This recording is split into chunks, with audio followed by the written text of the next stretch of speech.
Just consider this town your home away from home. So long as you remember who's in charge.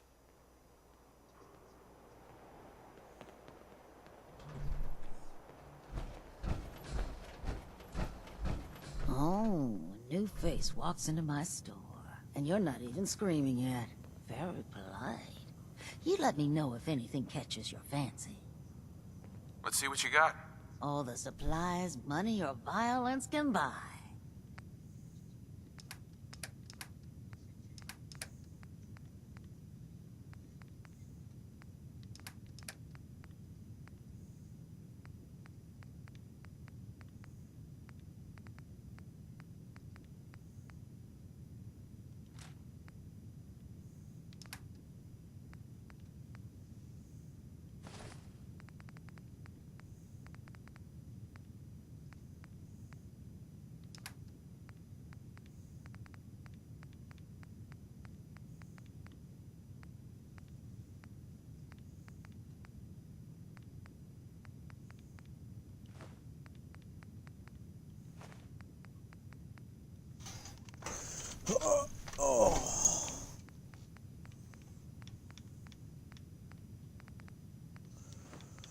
I should start manufacturing drugs to sell because it's worth a lot.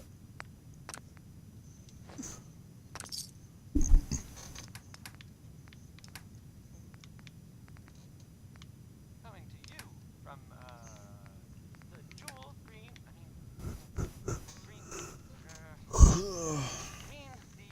The great green jewel of the Commonwealth. It's Diamond City Radio. So right, okay. Let's do the song by the Three Sons because well, there's three sons will be dead soon.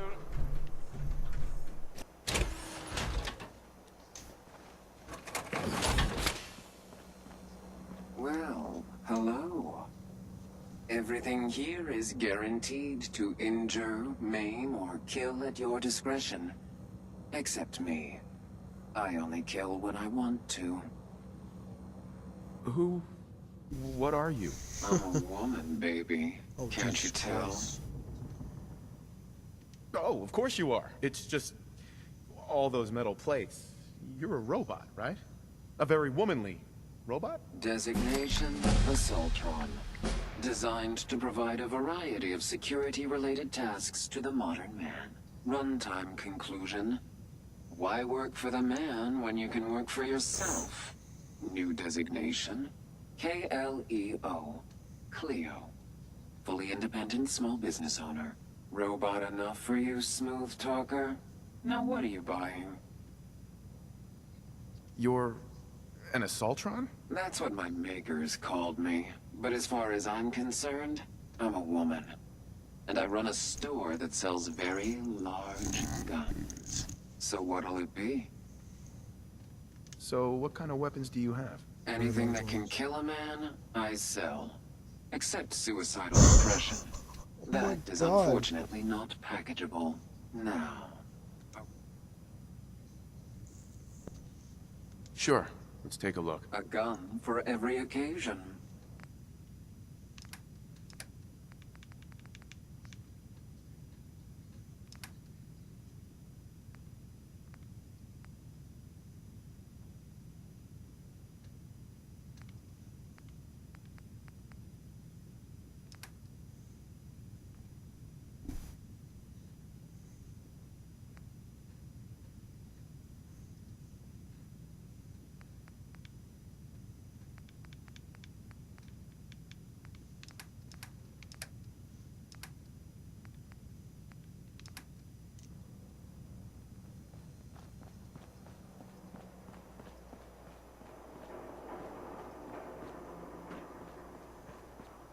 Brotherhood of Steel. Better stay out of good neighborhood. All I'm saying.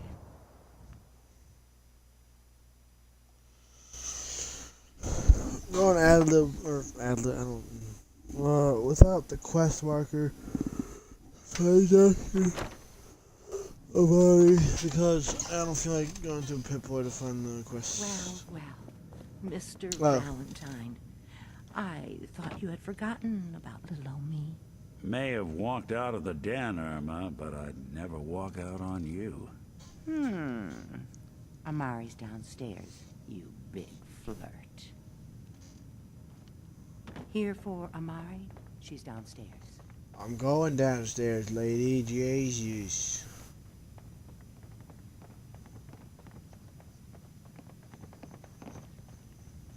Dr. Amari? Yes? I take it this isn't a social call. You're the one who can extract memories from a brain, right? Normally, we only allow our clients to experience their own memories. Now, what's this all about? We need a deep dig, Amari, but it's not gonna be easy. The perp, Kellogg, is already cold on the floor. Are you two mad? Putting aside the fact that you're asking me to defile a corpse, you don't realize that the memory simulators require intact, living brains to function. I mean, technically, the corpse was defiled already.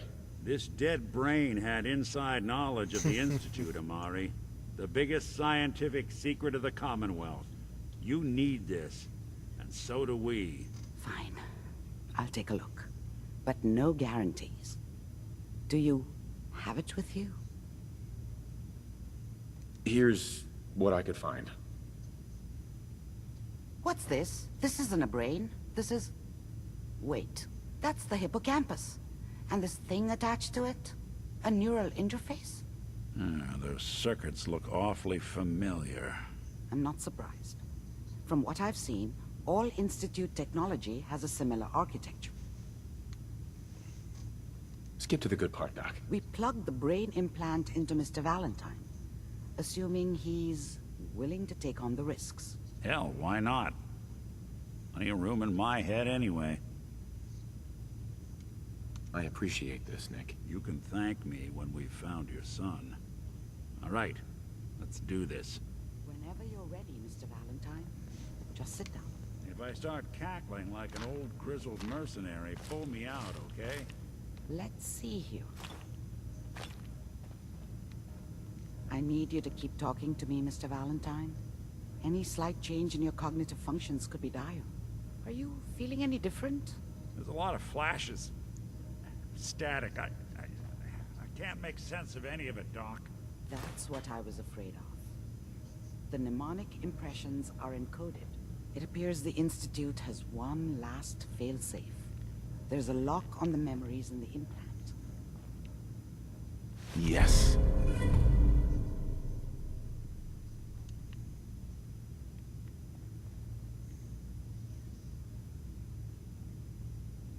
Is Nick gonna be okay? Yes, the connections appear to be stable. Hopefully, it'll be as simple as unplugging the implant once we're done. But that doesn't get around the current problem. Memory encryption. We load both you and Mr. Valentine into the memory loungers. He'll act as a host, while your consciousness drives through whatever memories we can find. All right. Let's get started. Just sit down over there. Uh-huh. You're listening to Alright. See you on the other Diamond side. City Radio. If you're listening at all. Here. Roy Brown, well, he did Let's go into his memories. the second one. I do wish that Initiating brainwave migration between the transplant and the host. Mnemonic they added coming some from the transplant. communities. It's degenerated, but it's there. We're going to load you into the strongest memories we can find. They might not be stable. Just hold on.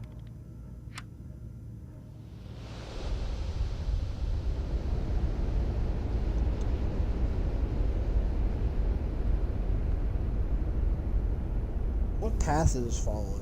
Faction, I wonder. Is it my own path? Because I'm not really eating anyone. Can you hear Or is me? this the Institute? Ah, good. The simulation appears to be working, although the memories are quite fragmentary. I'll try to step you through the intact memories and hope we find one that gives us some clue to the Institute's location. Yeah, we can only hope, lady. There. This is the earliest intact memory I can find. This is fucking trippy.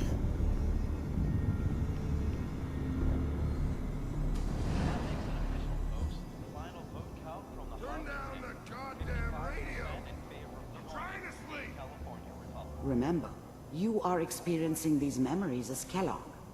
This may prove disorienting at first. I was such a dummy back then. What did I know about how the world worked? I think now she wanted me to kill him. I should have. Instead, I ended up running away. I told myself I wanted to find somewhere out from under the thumb of the NCR and all their rules. But really, I was running from the guilt of not protecting her from Dad. Yeah, it doesn't matter now, though. Mom knew how it was. She wasn't soft, but she loved me in her way. And she protected me from Dad. That cost her more than a few beatings. I never knew what happened to her after I left. I didn't want to know. Not then. People are always hoping for something better. They usually end up with something worse.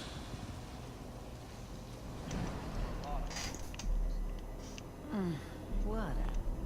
Dad was either drunk or not around. I guess he must have run with one of the raider gangs, but I never really knew what he did. Oh.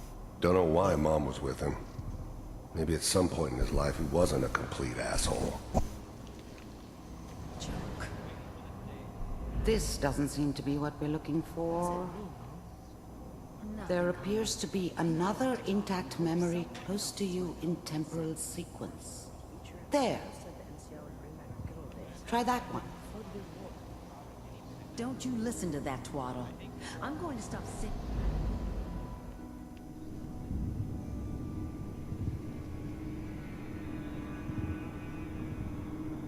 So what's going on here?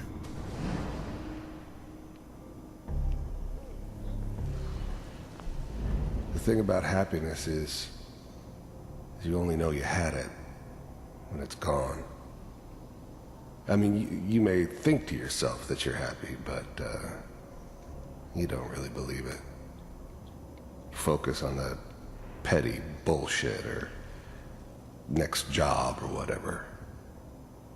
It's only looking back, by comparison with what comes after, that you really understand that's what happiness felt like. It's gonna be... I was the worst thing that ever happened to her. If she'd never met me, she'd have stayed in the hub, maybe hooked up with someone who didn't kill people for a living. Probably been happier than she was with me. Almost certainly lived longer. You'll see. But we don't know anybody here. And now, with the baby? Come on, Sarah, you've got to give it a chance. I finally got steady work with a good outfit. Nothing like that in the NCR these days. No, I'm not saying this was a mistake. I'm just... Are you sure these guys know what they're doing? They seem kinda green. I know. But that's where I come in. Just wait. In a few years, I'll be running my own crew. As soon as I make the connections I need. Then I can give you anything you want. And little Mary, too. I never worried about you before. Must be my mama instincts kicking in. Who knew I had those, huh? Come on, you're great with her. And you don't need to worry about me. Most of it's just running security for the she. A lot of standing around looking tough. Well, they sure picked the right person for that job. Listen, it's gonna be great here. See this? This is what's gonna keep you and Mary safe. I promise. I know, Connie. I'm sure we're gonna be really happy here. We are. You'll see. That's okay. I got her.